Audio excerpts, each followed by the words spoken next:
Hey guys, welcome back to my channel. కజ్జికాయలు అంటే ఎవరికి ఇష్టం ఉండదు, అందరు ఇష్టంగానే తింటారు కదా. అందులోనే కోవా కజ్జికాయలు అంటే ఇంకా బాగా తింటారు కదా. సో రెసిపీ స్టార్ట్ చేద్దాం. ఫస్ట్ ఇక్కడ 100 grams కోవా తీసుకొని ప్యాన్లో డ్రై రోస్ట్ చేసుకోవాలి. అందులో నెయ్యి కానీ ఏది కూడా యాడ్ చేయొద్దు. ఇలా క్రిస్పీగా క్రంచీగా అయ్యే వరకు ఫ్రై చేసుకోవాలి. అందులో ఉన్న మాయిశ్చర్ అంతా వెళ్ళిపోవాలి. ఇంకొకటి 1 కప్పు షుగర్, అందులో 3 ఇలాచీలు వేసి షుగర్ పౌడర్ చేసి పెట్టుకోవాలి. దాని తర్వాత ఇక్కడ ప్యాన్లో నెయ్యి వేసుకొని ఉప్మా రవ్వ ఉంటుంది కదా, అది ఫ్రై చేసుకోవాలి. అందులోనే డ్రై ఫ్రూట్స్, కొబ్బరి తురుము యాడ్ చేసుకొని దీన్ని ఫ్రై చేసుకోవాలి. మనము ఈ మిక్చర్ వల్లనే టేస్ట్ యాడ్ అవుతుందండి. ఇది నెయ్యిలో ఎంత ఫ్రై చేస్తే అంత బాగుంటుంది. ఇవి 1 by 1 మనం కోవా ఫ్రై చేసి పెట్టుకున్నాం కదా, అందులో వేసుకొని మిక్స్ చేసుకోవాలి. చూడండి, ఇప్పుడు నేను కోవా స్మాష్ చేస్తున్నాను కదా, ఇది ఈజీగా స్మాష్ అయిపోతుంది. ఏంటంటే ఈ రోస్టింగ్ ఎందుకంటే మనం నార్మల్ కోవా వేసాం అనుకోండి ఫిల్లింగ్లో, అది మనం డీప్ ఫ్రై చేసేటప్పుడు బయటికి వచ్చేస్తుంది.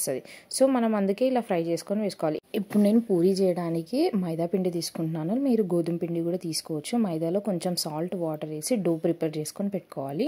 దాని తర్వాత చిన్న చిన్న ఈ సైజులో చేసుకోండి, అయితే ఈజీగా ఉంటుంది.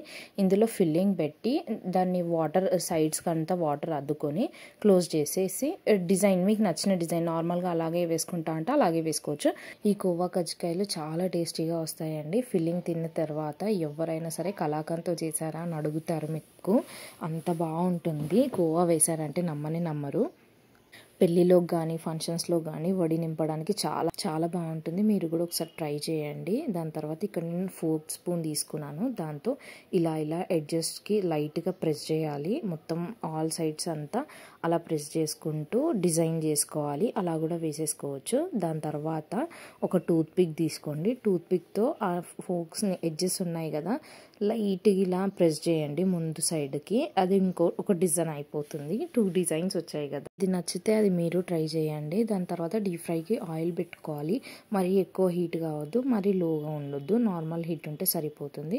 2 సైడ్స్ డీప్ బ్రౌన్ వచ్చేంత వరకు డీప్ ఫ్రై చేసుకొని సర్వ్ చేసుకోవడమే. ఏదైనా స్పెషల్ అకేషన్స్లో కానీ ఇంట్లో పిల్లలకు స్నాక్స్లా కూడా సర్వ్ చేయొచ్చండి. చాలా బాగుంటుంది, పిల్లలకు కూడా చాలా నచ్చుతుంది. ఈ కజ్జికాయలను ఇప్పుడు ప్లేట్లోకి తీసుకొని డ్రై ఫ్రూట్స్ తోటి సర్వ్ చేసుకోవడమే.